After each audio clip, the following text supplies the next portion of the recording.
caminho nós poderíamos estabelecer aqui em São Paulo? Pequena geração de energia, microgeração de energia, nas casas. Nós temos o programa Minha Casa Melhor,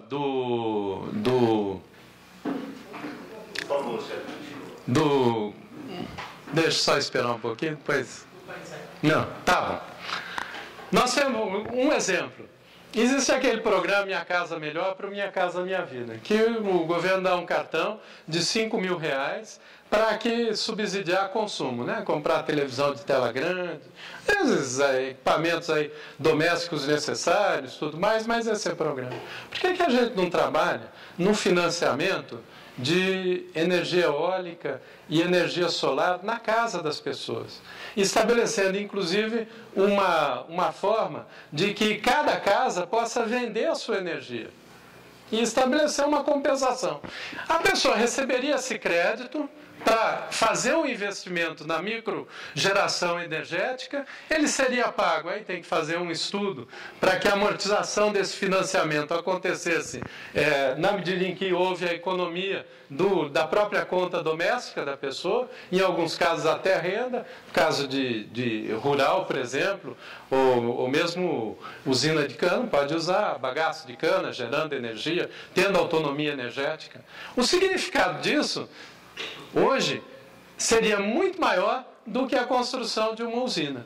E com uma diferença: ele é distribuído, ele é cooperativo, ele é colaborativo. Por quê? Porque ele gera serviços espalhados pelo Estado todo e, quiçá, pelo Brasil inteiro, de uma mão de obra que não tem, em termos de formação qualificada para isso. Então, há que mexer até na formação técnica para que a gente desencadeie um processo como esse. A questão da geração de energia.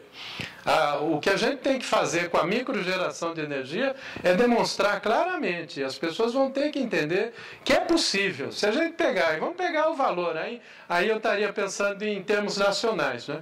A gente podia destinar, vamos defender isso para a proposta, para o programa do Eduardo e da Marina, belo monte para financiar, subsidiar energia eólica e energia solar na residência das pessoas.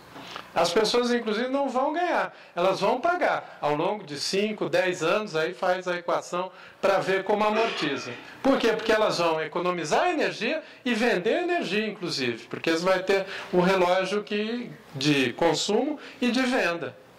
Isso é muito melhor do que você oferecer um subsídio para comprar uma TV de tela grande.